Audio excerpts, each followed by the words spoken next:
णमो अर्हन्ताणं णमो सिद्धाणं णमो आयर्याणं णमो अज्झायाणं णमो लोये सव्वसाहुणम्।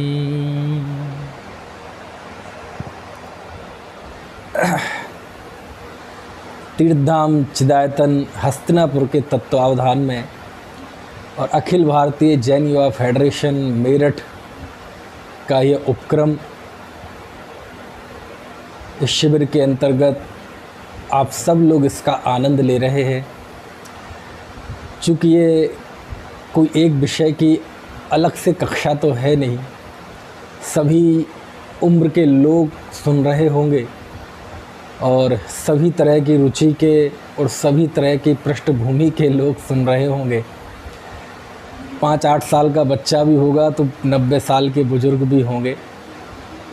तो बड़ी दुविधा है कि किस तरह का विषय आपके सामने रखूं, लेकिन कुछ हम ऐसी ही चर्चा करेंगे कि जो सबको समझ में आए, जो सबके लिए कुछ ना कुछ संदेश लेकर आए।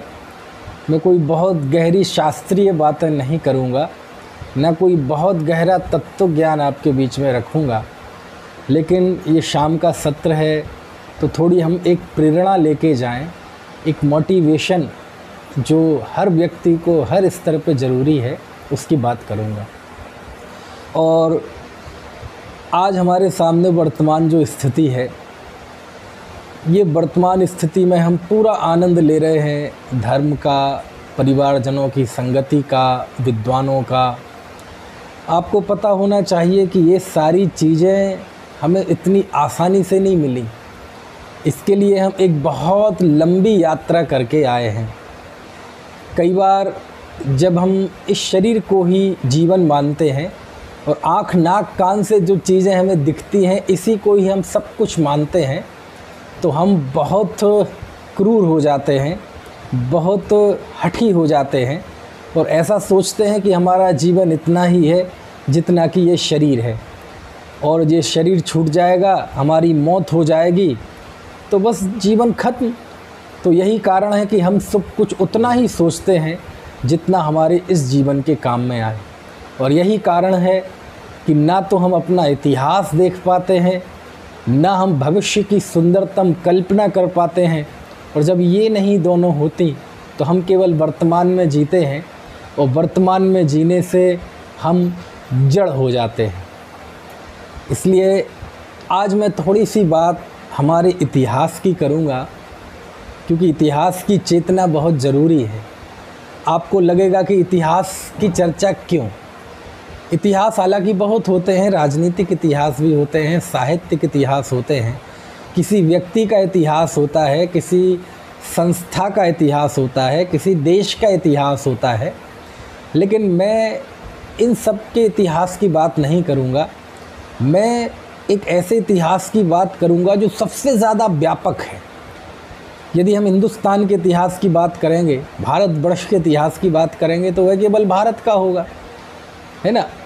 यदि हम किसी संस्था की बात करेंगे तो 10, 20, 50, 100, 200, 500 लोगों का होगा।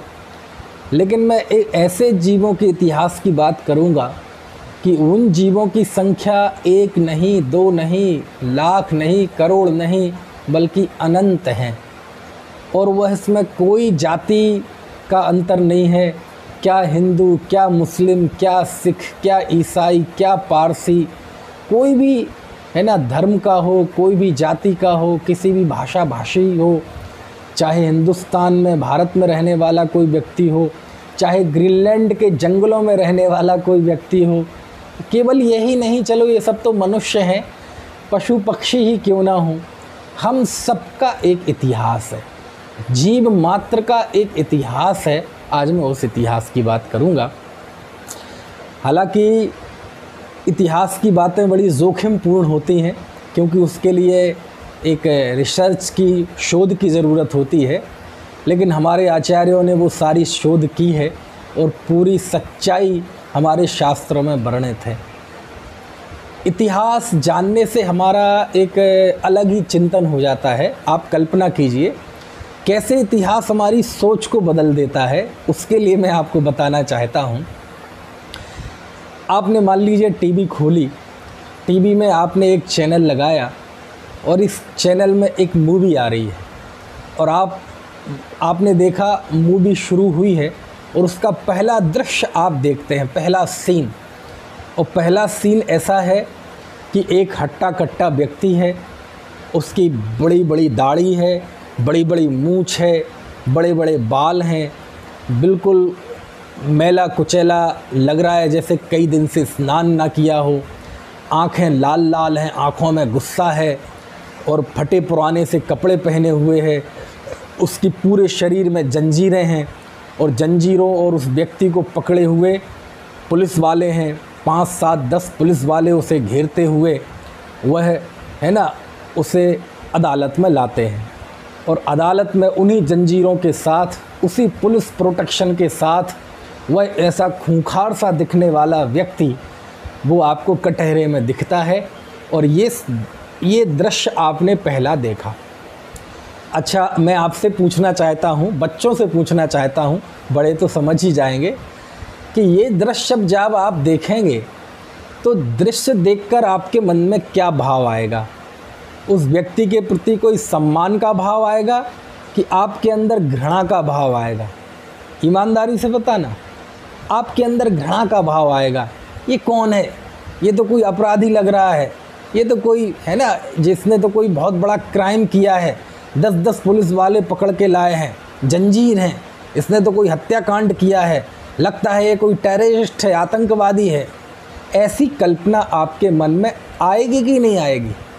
बिल्कुल आएगी। आपके क्यों, मैं देखूंगा तो मेरे भी आएगी।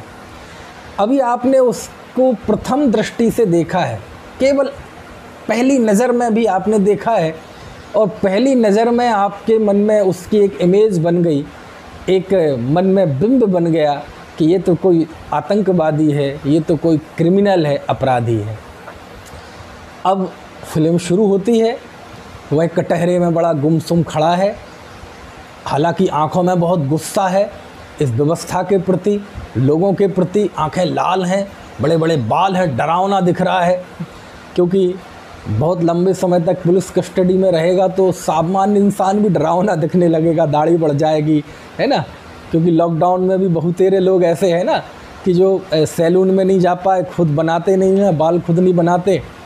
तो कई लोगों ने तो मेरे जैसा उपक्रम किया घर वालों की सहायता से, और कई लोग बड़ी बड़ी दाढ़ी मूछें हो गई, झाड़ फन्नूस से दिखने लगे। तो वो देखेंगे तो ऐसा ही लगेगा। तो पहली दृष्टि में आपको देख के वैसा ही लगा, लेकिन जो मूवी आगे बढ़ी और केस चला और उसने सभी अपने जुर्म कबूल कर लिए, क्योंकि उसने कई लोगों की हत्या की थी एक साथ। और जब जज ने सज़ा देने के पहले पूछा कि तुम अपनी सफाई में कुछ कहना चाहते हो, आखिरकार ये हत्या तुमने कबूल तो कर ली है, लेकिन हत्या क्यों की?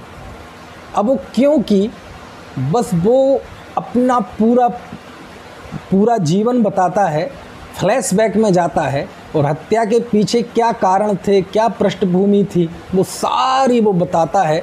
और उसी में उसके 2.5 घंटे पूरी फिल्म निकलती है ना। अब उसमें क्या बताया उसने, क्योंकि अब वो मुँह से तो सारा बताता नहीं है, वो तो पिक्चराइजेशन करते हैं उसका पूरा। और उसमें दिखाया गया कि वह एक बहुत ही सुसंस्कृत, सुसभ्य और प्रतिष्ठित एक परिवार का बेटा था, है ना। उसके पिताजी एक बहुत नामी ग्रामी अध्यापक थे, उसकी माँ भी बहुत अच्छी गृहिणी थी, उसके दादा दादी रिटायर्ड थे, वो भी अध्यापक थे, उनकी भी बहुत इज्जत थी, है ना। उसकी एक बहन भी थी और बड़ी खुशहाली के साथ उनका सीमित आवश्यकताएं थीं और उसका जीवन चल रहा था, है ना। और स्कूल में, कॉलेज में दोनों बच्चे, दोनों भाई बहन हमेशा आगे रहते थे, बहुत सुसंस्कारित थे, हर कार्य में प्रथम रहते थे, आगे रहते थे। कॉलेज के प्रिंसिपल और टीचर्स भी उनको बहुत रिस्पेक्ट देते थे, दोनों बच्चों को। बहुत अच्छा था, कहीं कोई कमी नहीं थी। उनके माता पिता, उनके दादा दादी भी इतने अच्छे थे कि श्रद्धा से किसी का भी माथा झुक जाए, और हंसता खेलता परिवार था। और आप समझ सकते हैं कैसा रहा होगा। लेकिन एक दिन ऐसी कोई घटना घटी कि कुछ गुंडों ने उस लड़की की बहन को छेड़ दिया उसने प्रतिकार किया और कुल मिला के आप देखते रहते होंगे ऐसी स्थिति बनी कि वो लड़के उस लड़की को परेशान करने लगे और उस लड़के ने बहुत कोशिश की, अपने मित्रों से भी कहा, लेकिन मित्र भी क्या करते, जो लोग थे वो बहुत बड़े गुंडे थे। पुलिस वालों के पास भी गए, पुलिस वाले भी कहते हैं कि भैया ऐसे रिपोर्ट नहीं लिखी जाती जब तक कोई सबूत ना हो। बहुत सारी उस दौरान उसने 1-2 दिन में बहुत सारी चीज़ें, दुनिया की हकीकत का उसे ज्ञान हुआ और अंततः ये हुआ कि ना पुलिस ने सुनी, ना दोस्तों ने सुनी, परिवार वाले भी दबाव बनाते हैं, बेटा कोई बात नहीं, थोड़ा सा धैर्य रखो, कुछ नहीं है। अंततः उसकी लड़की को बहन को परेशान करते और एक दिन उन गुंडों ने उसकी पत्नी, उसकी बेटी को, मतलब बहन को उठा लिया और ऐसी स्थिति बनी, पुलिस ने कोई सहयोग नहीं किया। और जब उसे पता चला कि मेरी बहन दूसरी जगह पे कहीं गुंडे उठा ले गए हैं और उसके साथ कुछ गलत कार्य कर रहे हैं, उसे गुस्सा आया और वहीं पे कोई लोहे की सरिया रखी थी और वह उन गुंडों से भिड़ गया और वह सरिये से उसने उनकी पिटाई की, कुछ चोट उसे भी आई और सिर में चोट लगने से 3-4 लोगों की मौत हो गई। ये आपने देखा पूरे 2.5 घंटे की मूवी में। और 2.5 घंटे की जब मूवी ख़त्म होने वाली थी तो फिर से वही सीन आया, वही हथकड़ियाँ, वही पुलिस कस्टडी, वही बड़े बड़े बाल, वही बड़ी बड़ी मूँछें, वही बड़ी बड़ी दाढ़ी, वही आँखों में गुस्सा। 2.5 घंटे पहले भी आपने वही सीन देखा था और 2.5 घंटे बाद फिर से वही सीन देखा है, लेकिन आपकी एहसास में, आपके मन में, आपके भाव में कुछ परिवर्तन आ गया कि नहीं आ गया? क्या परिवर्तन आया? पहले आप उसे घृणा की दृष्टि से देख रहे थे, अब 2.5 घंटे बाद आपकी आंखों में उसके लिए घृणा नहीं है ना? 2.5 घंटे पहले आपको वह एक अपराधी नज़र आ रहा था, एक क्रिमिनल, एक आतंकवादी, एक हत्यारा नज़र आ रहा था।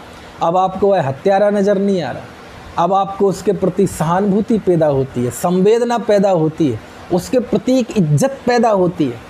पहले गुस्सा आ रहा था उस व्यक्ति पे, लेकिन अब वही व्यक्ति है, वही हथकड़ियाँ हैं, वही सीन है, वही कटहरा है, वही अदालत है, लेकिन उसे देखकर अब आपको उस पर गुस्सा नहीं आ रहा, बल्कि इस व्यवस्था पे गुस्सा आ रहा है, इस समाज की विडंबना पे गुस्सा आ रहा है।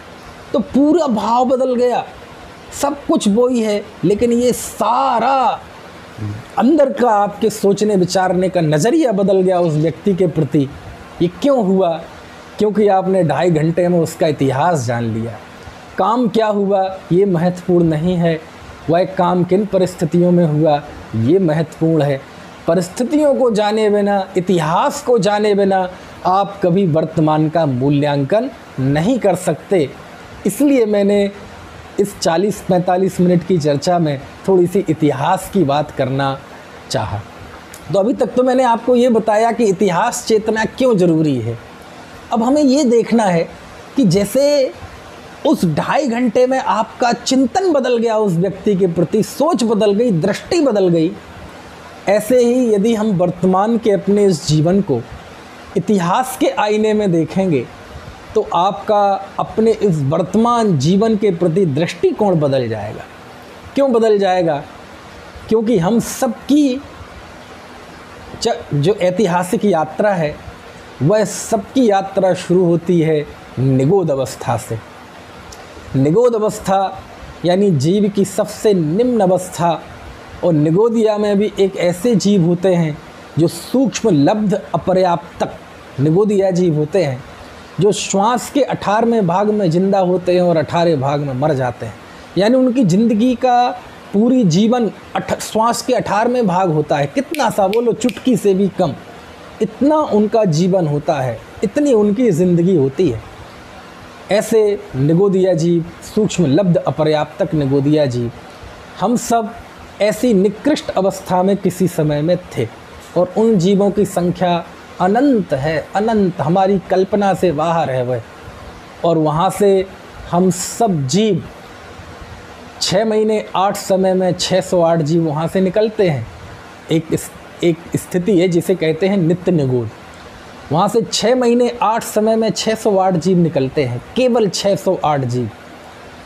और जो निकलते हैं वो तो 608 हैं केवल, और जो नहीं निकलते हैं वो अनंत अनंत अनंत है। यानी यदि एक जीव निकलता है तो वो अनंत जीव के को बीट करके निकलता है। अनंत जीव नहीं निकलते हैं तब एक निकलता है। यानी किसी एक जीव के उस निगोज से निकलने के चांस जो हैं 1/, अनंत हैं, 1/, अनंत, है ना। अनंत को अंग्रेजी में क्या कहते हैं आप आपस में पूछ लीजिएगा।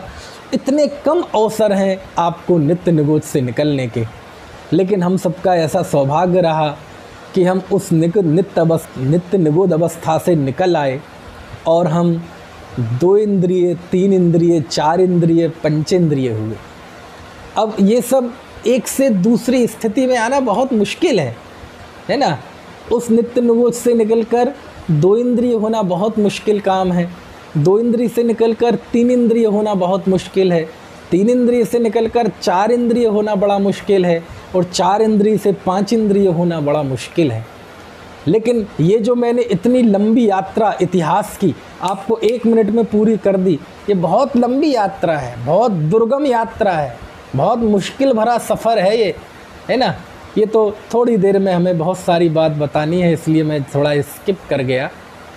और कुल मिला के ये हुआ कि हम उस निगोज से निकलकर 2 इंद्रिय, 3 इंद्रिय, अनेक अवस्थाओं से निकलकर हम पंचेंद्रिय हो गए। आप पंचेंद्रिय जानते हैं बच्चों, कौन कहलाते हैं पंचेंद्रिय? 5 सेंस ऑर्गन्स, है ना। ये 5 इंद्रियां जिनके होती हैं वे पंचेंद्रिय हैं।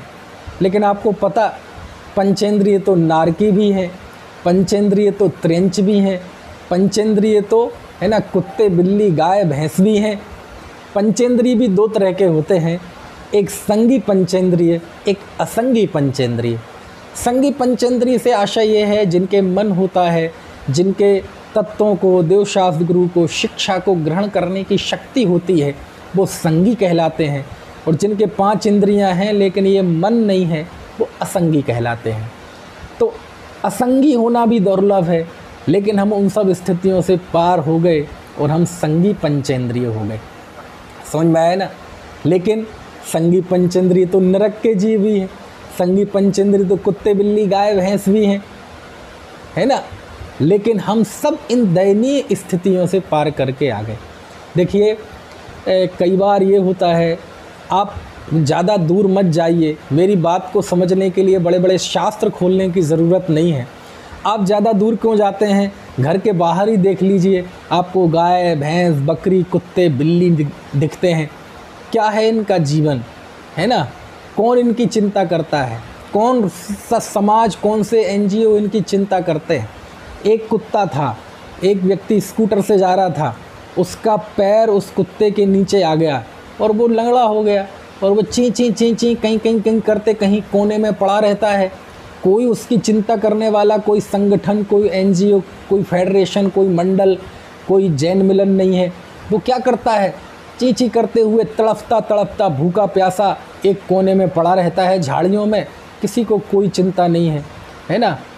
एक दौर आता है कि वो कष्ट सहते सहते, जब कष्ट सहा नहीं जाता तो वो मर जाता है, उसमें से बदबू उठने लगती है, और जब वह बदबू हमारी नाक तक आती है तब मोहल्ले वालों को थोड़ी सुधि आती है, तब जाके वह किसी म्यूनिसिपैलिटी के व्यक्ति को 50-100 रुपये दे के उसे उठवा के फुकवा देते हैं। तो आप देखो कौन है उनकी चिंता करने वाला। कत्ल खानों में जाइए, आप देखिए कैसे तड़फते हैं पशु, हैं, भार ढोते हैं गाड़ियों में, है। मैं जब खतौली में रहता था, वहाँ बंदर थे बहुत ज़्यादा। मैंने क्या देखा, रात के 2 बजे आप एक पॉलीथीन फेंकिए, पॉलीथीन में कचरा होगा, तो रात के 2 बजे भी 4 बंदर आएंगे और उस पॉलीथीन को खोलेंगे और उसमें कोई दाना होगा तो खाएंगे। एक दिन मैंने देखा मिट्टी खुदी पड़ी थी, तो मिट्टी के ढेले तोड़ तोड़ के अंदर में कोई दाने होंगे तो खा रहे थे। केवल एक ही चिंता कि कैसे ये जीवन चलता रहे, कैसे पेट पलता रहे। जब ऐसे त्रेंचों की, ऐसे पशुओं की, पक्षियों की, ये गर्मी में, है ना, भयंकर गर्मी में पक्षी मर मर के नीचे गिर रहे हैं, मर मर के नीचे गिर रहे हैं, कोई प्यास से मर रहा है ना। कितने जो पक्षी होते हैं, ये जो बिजली के विद्युत के तार होते हैं ना, पावर के, उसमें चिपक जाते हैं, कैसी कैसी स्थिति में मरते हैं। और आप स्लाटर हाउस जाके देखें तो रोंगटे खड़े हो जाए हैं। अभी जब हमारे यहाँ बर्ड फ्लू फैला था, है ना, तो कितने मुर्गों को गड्ढों में भर के मार दिया गया। कोरोना के दौरान आप चाइना में जाके देखें, और खैर कितनी क्रूरता दिखाएं, है ना। तो ये सारी चीज़ें हमारे अंदर एक चेतना जागृत करती हैं कि हे भगवान, ना जाने कौन सा हमारा ऐसा पुण्य का उदय रहा, ऐसा सौभाग्य रहा, हमने पिछले जन्म में ज़रूर आपकी कोई भक्ति की होगी, कोई पात्रों को दान दिए होंगे, रत्न दान दिए होंगे, है ना, महामुनिराजों को आहार दान दिया होगा, औषधि दान दिया होगा, शास्त्र दान दिया होगा, है ना, अभय दान दिया होगा। ऐसे हमें देवों, है ना, भगवान की पूजा की होगी, तीर्थ यात्रा की होगी, जिनवाणी पढ़ी होगी, स्वाध्याय किया होगा, सत्संग किया होगा। ये उसका ऐसा सातिशय पुण्य बंधा है कि हम इन सारी स्थितियों से पार करके आज हम एक ऐसी स्थिति में हैं कि आज हमें खाने की कमी नहीं है, सबके पास रहने के लिए घर है। किसी के पास थोड़ा छोटा होगा, किसी के पास थोड़ा बड़ा होगा, है ना। सबके घर में है ना, ऐसा नहीं है कि सुबह खा रहे हैं तो शाम की व्यवस्था नहीं है। सबके यहाँ अपने अपने पुण्य के हिसाब से सब कुछ है। क्यों? क्योंकि जब इतनी बाधाओं से पार करके इस मनुष्य स्थिति तक आ गए हैं, तो हमें क्या केवल 2 रोटियों की चिंता करनी पड़ेगी? इसी के लिए जीवन है क्या, है ना। लेकिन चलो, हम सारी परिस्थितियों को पार करके हम सब मनुष्य हो गए। लेकिन आपको पता है, मनुष्य तो हुए, लेकिन कई बार ऐसा होता है कि हम माँ के गर्भ में आए और माँ के गर्भ में ही हमारी मौत हो गई। समझ में आया ना। चाइना में लोग मनुष्य का मांस खाते हैं, और भी कई देश हैं, और जितना ताज़ा मनुष्य होगा उतना महंगा बिकता है।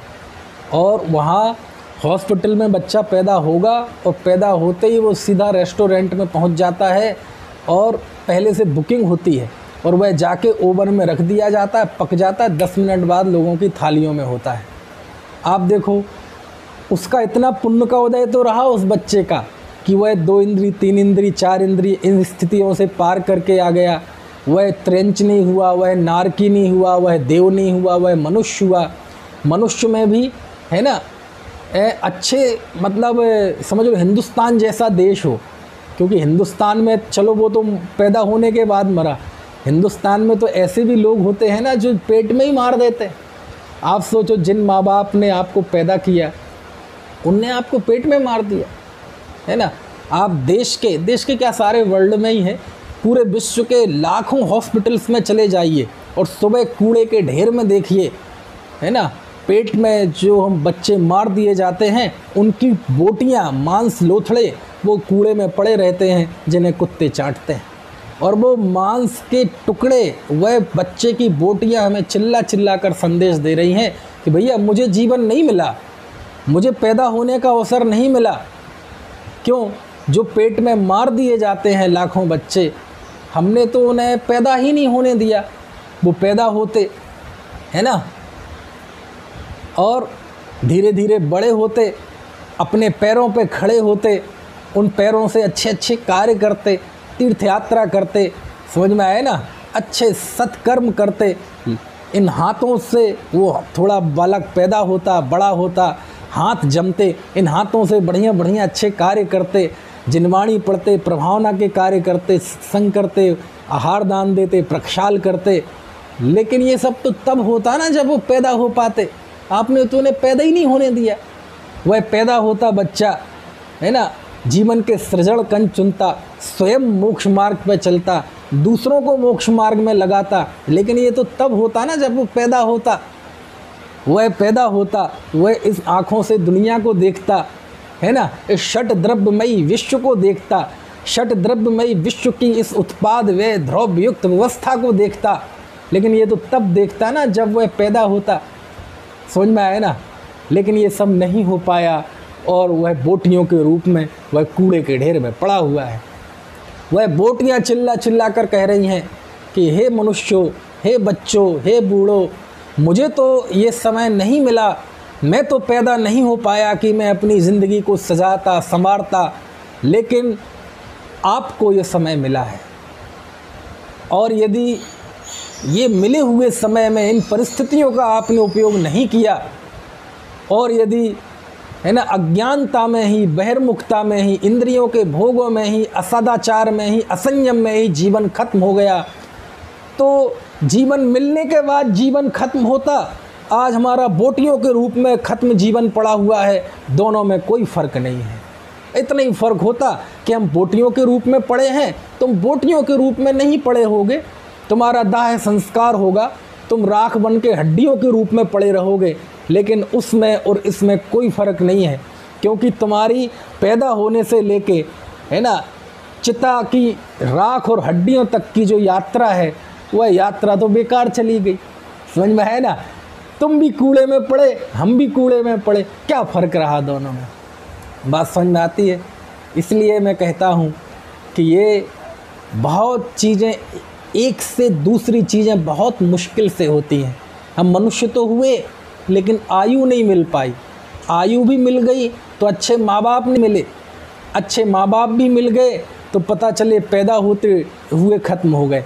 पैदा भी नहीं हुए, अच्छी उम्र मिली, लेकिन उम्र में पैदा होते ही कोई लूला हो गया, कोई लंगड़ा हो गया, कोई बहरा हो गया, है ना, कोई मंदबुद्धि हो गया। अरे रे रे, कितने अटकने के चांस हैं। ये सब भी नहीं हुआ, लेकिन हम पैदा हो गए कहीं ग्रीनलैंड के जंगलों में, आदिवासियों में, जहाँ छाल पहनते हैं, है ना, कोई जीवन की सुख सुविधाएं नहीं है, देवशास्त्र गुरु का कहीं कुछ पता नहीं है मनुष्य, लेकिन जीवन जानवरों जैसा है।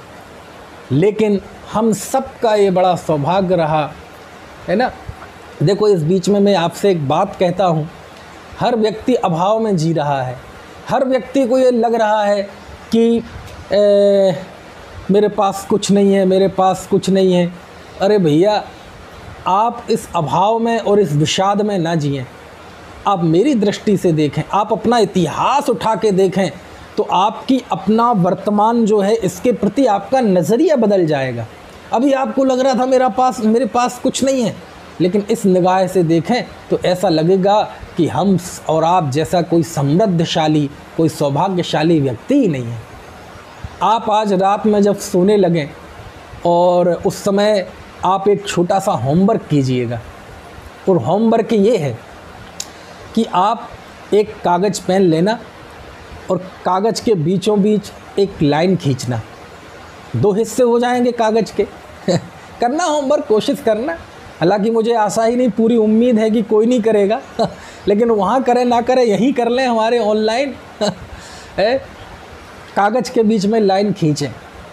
एक तरफ आप उस बात को रेखांकित करें, सूची बनाएं, लिस्ट बनाएं, जो चीज़ें आपके पास हैं, जो आपके जीवन की उपलब्धियां हैं, जो आपने प्राप्त की हैं, और दूसरी तरफ जो चीज़ें आपके पास नहीं हैं, जो आपको प्राप्त नहीं हुआ।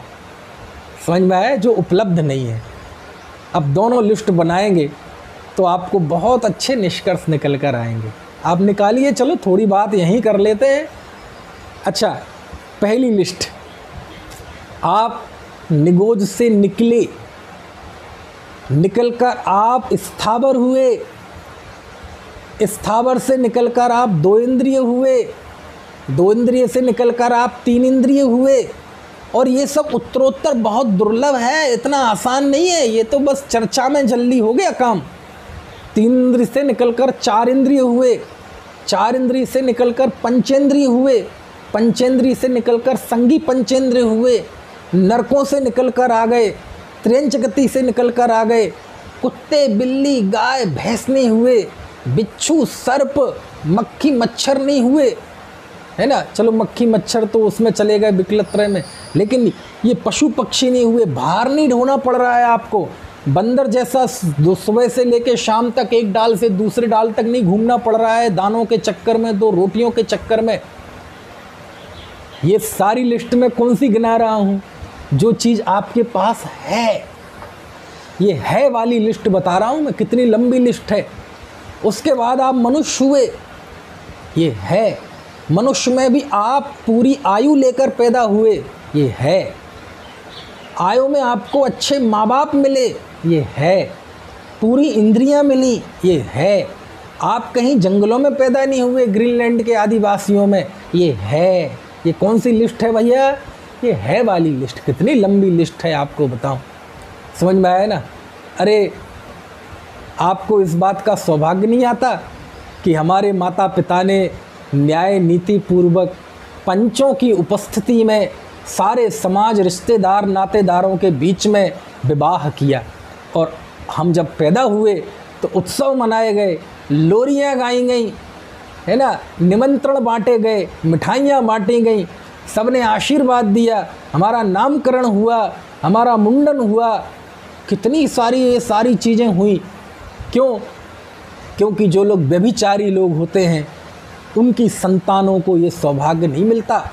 वो तो पेट में मार दी जाती हैं, पेट में ना मार दी जाए और पैदा भी हो जाए तो कहीं नार की ज़िंदगी जीते हैं, जिल्लत की ज़िंदगी जीते हैं, कोई उनकी इज्जत नहीं होती।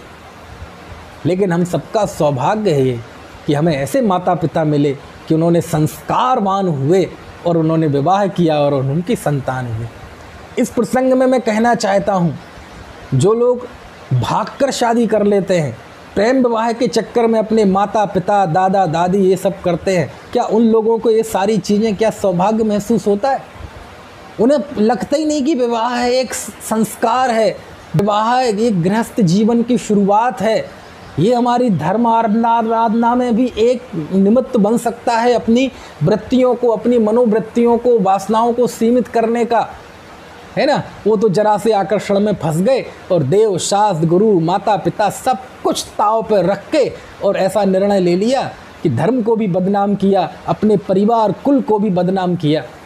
मैं अपने बच्चों से कहना चाहता हूँ जो इस उम्र के यदि मेरी बात सुन रहे होंगे, यदि तुम्हें अपने माता पिता को, पूरे परिवार को जिंदा जलाना हो, जिंदा, मरने के बाद तो सभी जाते हैं, यदि जिंदा जलाना हो तो ऐसा काम करना, और नहीं जलाना हो तो आज ही संकल्प लेना, इसी ऑनलाइन जो चल रहा है, कि मैं अपना विवाह केवल अपने माता पिता, अपने बड़े लोगों की स्वीकृति के अनुसार ही करूँगा और जीवन में कभी ऐसा कदम नहीं उठाऊँगा। क्यों? आप भी अपना जीवन बर्बाद कर लेंगे और आपकी संतानों का भी जीवन बर्बाद हो जाता है, कोई इज्जत की निगाह से नहीं देखता। समझ में आया ना? लेकिन हम सब ये चीज़ें निकल कर आ गए और आज हम ऐसी परिस्थिति में हैं कि आज सब हमारे पास है। समझ में आया ना? आज हम में तो कोई मंदबुद्धि तो नहीं है, सुन रहे हैं तो काहे कि मंदबुद्धि। समझ में आया ना? ये सारी चीज़ें आप इन सब का विचार करेंगे तो आपको ऐसा लगेगा कि हम जैसा कोई सौभाग्यशाली व्यक्ति है ही नहीं। और जो लोग ऐसे परिवार और ऐसे संस्कार में पैदा हुए कि बचपन से ही उन्होंने मंदिर जाना सीखा, बचपन से ही उन्होंने, है ना, कुगुरु कुदेव कुधर्म का सेवन नहीं किया, वो लोग तो बहुत सौभाग्यशाली हैं। समझ में आया ना? अरे सुबह सुबह अपने माता पिता को एक थोड़ा बहुमान की ढोक दिया करें, है ना, उनके प्रति कृतज्ञता ज्ञापित करें कि हम ऐसे माता पिता के संस्कारवान संतान हुए कि पैदा हुए तो माता पिता को हाथ में बढ़िया चावल ले जाके मंदिर जाते देखा, उन्हें प्रक्षाल करते देखा, उनको पूजन करते देखा, और घर में कोई भी परिस्थितियां आई, कभी किसी का अनादर नहीं हुआ, कभी कोई अन्याय अनीति अभक्ष का सेवन नहीं हुआ, कभी किसी को कष्ट देने के विषय में विचार नहीं किया, हमेशा संतोष, सदाचार, संयम, आनंद, तत्व ज्ञान, ये सारी चीज़ें यदि आपको परिवार में विरासत में मिली हैं तो हो सकता है आपको पैसा, ज़मीन, जायदाद विरासत में ना मिली हो, लेकिन इससे बड़ी कोई विरासत नहीं है। संस्कारवान माता पिता मिलना इस पंचम काल का सबसे बड़ा सौभाग्य है। समझ में आए ना? कितना हमारा सौभाग्य है, हमारे पास बढ़िया मनुष्य पर्याय है, अच्छे माता पिता हैं, 4 कदम पे मंदिर है, थोड़ी देर चले जाओ तो सिद्ध क्षेत्र हैं, तीर्थ क्षेत्र हैं, कितनी बढ़िया व्यवस्था है, शास्त्र हैं, श्रुत पंचमी पर्व आपने सुना होगा सब, शास्त्र हैं, आचार्यों के वचन हैं, उनके अनुवाद हैं, उनकी वचनिकाएँ हैं, सब कुछ, और आज तो डिजिटल माध्यम से सब कुछ हमारे पास उपलब्ध है। हमारे पास कोई कमी नहीं है। हमारी है वाली लिस्ट इतनी लंबी है, इतनी लंबी है कि सच में उस है वाली लिस्ट पर यदि हम बहुत अच्छे से विचार करें तो ऐसा लगेगा कि हम जैसा कोई सौभाग्यशाली व्यक्ति है नहीं। हमारा ये जो सौभाग्य है ये इतराने लायक है, हमारे ये सौभाग्य आनंद मनाने लायक है। इसको आप भुनाइए। क्यों? क्योंकि ये जो सारे संयोग निगोद से लेके इस वर्तमान तक का जो हमारा इतिहास है, कहीं भी हम वापस जा सकते थे निगोद में, लेकिन एक एक कड़ी कैसे जुड़ती गई और हम इस स्थिति तक आ गए। लेकिन ध्यान रखना, ये स्थिति बन तो गई है लेकिन बिगड़ने में एक पल नहीं लगेगा। समझ में आया? मेरा ये विश्वास है, प्रेरणा के लिए मैं कई बार कहता हूँ कि कुदरत आपको एक ऐसा मौका ज़रूर देती है। कुदरत से मतलब यहाँ कोई भगवान नहीं, कुदरत यानी कर्म। एक मौका ऐसा ज़रूर देती है कि आपको आत्महित के लिए, सम्यक दर्शन ज्ञान चारित्र की आराधना के लिए आपको पूरे सब कुछ देगी। आपको मनुष्यपना होगा, आपको आयु मिलेगी, माता पिता मिलेंगे, भारत जैसा देश मिलेगा, जिनवाणी मिलेगी, गुरु मिलेंगे, सब कुछ मिलेगा, इंद्रियों की पूर्णता मिलेगी, बुद्धि पूरी मिलेगी, सब कुछ होगा, कोई कमी नहीं रहेगी। कल को आप ये ना कहने लगें कि हमारे इस साधन में कमी रह गई। कमी रहेगी आपकी साधना में और आप दोष मर देंगे साधनों पे। तो कहते सब कुछ मिलेगा, अब तुम में हिम्मत है तो अपना आत्महित कर लो। लेकिन ध्यान रखना, यदि इस बार नहीं कर पाए तो ये सारी परिस्थितियां मिलना है इतना ही कठिन है कि जैसे एक चुटकी राख आप समुद्र में डाल दें, दरिया में, वो राख के कण बिखर जाएंगे। दोबारा उस स्थिति में मिलना जितना कठिन है, उससे भी ज़्यादा कठिन काम ये परिस्थितियां दोबारा मिलना है। और किसी का तो मुझे क्या पता, मुझे तो ऐसा लगता है कि जो कुदरत एक मौका आपको देती है आत्म कल्याण का, मुझे तो ऐसा लगता है वो सारा मौका हमें तो इसी जन्म में ही दे दिया। क्यों? क्योंकि कोई किसी भी तरह की कोई कमी नहीं है। कमी यदि है तो हमारी रुचि में, हमारे समर्पण में है, और कहीं कोई कमी नहीं है ना। आपको बताएं, हमारी जो ये जिन दर्शन अभिषेक है ना, जिनवाणी का पढ़ना कितना दुर्लभ होता है। आज ही देख लो ना, लॉकडाउन में हम 2-2.5 महीने से बंद है ना। यद्यपि जिनवाणी पढ़ रहे हैं, सब समझ रहे हैं, मंदिर के दर्शन नहीं मिल पा रहे, लेकिन कभी कभी सोच के लगता है, रोना आता है कि 2 महीने हो गए जिनेंद्र भगवान को साक्षात देखा नहीं है ना, उनका प्रक्षाल अभिषेक नहीं किया, उनको छुआ नहीं, उनका सन्निकट नहीं किया, उनके निकटवर्ती नहीं हुए। अरे रे, कैसा पाप का उदय आया है ना। लेकिन यदि इस पाप के उदय में भी हमें इस बात की कद्र पैदा हो जाए, ये पता चल जाए कि जिनेंद्र भगवान का दर्शन कितने सौभाग्य से मिलता है, तो इससे बढ़िया और क्या हो सकता है। समझ में आया ना। हम वो पंक्ति पढ़ते हैं, अति पुण्य उदय मम आया, प्रभु तुमरा दर्शन पाया। ये पंक्ति पाठशाला में आपने सैकड़ों बार पढ़ी होगी, लेकिन इसका अर्थ आपको आज समझ में आ रहा होगा कि अति पुण्य उदय क्या होता है और भगवान का दर्शन क्या होता है, कि जो 2 महीने से नसीब नहीं हुए। समझ में आया ना। और कब तक नहीं होंगे कुछ नहीं पता। डिजिटल माध्यम से कर भी लें, फ़ोटो भी देख लें, सब कर लें, लेकिन बस वही है कि अपने माता पिता से केवल फ़ोटो देख के कब तक काम चलेगा, जब तक उनके निकटवर्ती ना हो, जब तक उनके गले ना लगें, जब तक एक दूसरे को सामने देखें नहीं। ये सारी चीज़ें सोचनी चाहिए है ना। इन सब चीज़ों की दुर्लभता पता होनी चाहिए कि ये सारी चीज़ें कितने सौभाग्य से मिलती हैं। जब हम भगवान का प्रक्षाल करते हैं और बोलते हैं, पावन मेरे नयन भये तुम दर्शतें, पावन पाणी भये तुम चरणनी परसतें, पावन मन है गयो तिहारे ध्यानतें, पावन रसना माही तुम गुण गानतें, पावन भई पर जाए मेरी भयो में पूर्ण धनी, मैं शक्ति पूर्वक भक्ति कीनी पूर्ण भक्ति नहीं बनी। कभी अर्थ भी समझ में आता है इसका? समझ में आया ना।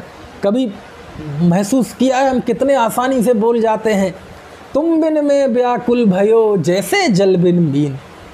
हे भगवान, मैं आपके बिना ऐसे व्याकुल हुआ जैसे पानी से निकलकर मछली। कभी पानी से निकलने वाली मछली को तड़पते हुए देखा है? यदि देख लोगे तो या तो ये पंक्ति बोलना बंद कर देंगे, या फिर इस पंक्ति में जो अंदर में छुपा हुआ है वो भाव हमारे अंदर पैदा होगा। कहने का आशय ये है, बहुत सौभाग्यशाली हैं हम जो हमें ये सारी चीज़ें मिलती हैं। बहुत लंबी लिस्ट है। अब दूसरी तरफ देखो, नहीं है वाली लिस्ट कितनी छोटी है। कोई नहीं है वाली लिस्ट के सामने नई वाली लिस्ट तो इतनी छोटी है कि दिखाई नहीं देती। कोई कहेगा साहब मेरा स्वास्थ्य ठीक नहीं रहता, एक अंगुल शरीर में पूरे शरीर में 5,68,99,584 रोग होते हैं, इतने तो नहीं है। बोले साहब बच्चे कहना नहीं मानते, आप भगवान का कहना मानते हो? आपने माना है अनादिकाल से, भगवान का कहना माना होता तो ये स्थिति होती।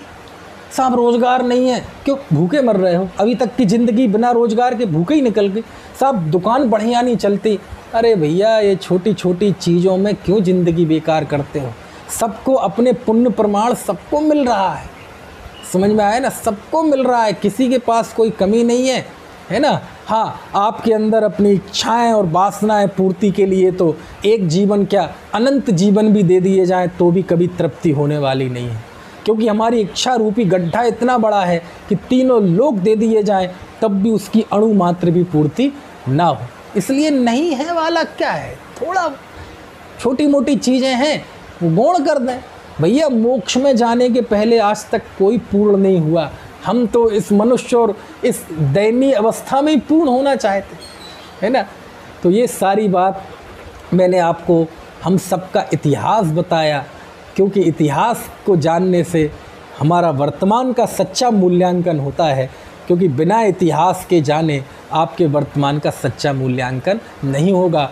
तो मैंने इसलिए सारी चर्चा की कि हम इस वर्तमान जो हमें उपलब्ध हुआ है, इस उपलब्ध साधनों को पूरी तरह से भेद ज्ञान के लिए लगाएं, आत्मानुभूति के लिए समर्पित कर दें, संयम के लिए समर्पित कर दें, श्रुत की आराधना के लिए समर्पित कर दें, या तभी इस जीवन की सार्थकता है।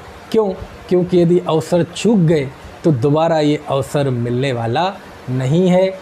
हम सब इतिहास के द्वारा वर्तमान का मूल्यांकन करते हुए जीवन में एक नई चेतना का संचार करें और एक बार जाग जाएं आत्महित के लिए। ऐसी भावना के साथ मैं अपनी बात समाप्त करता हूँ। जय जनेन्द्र।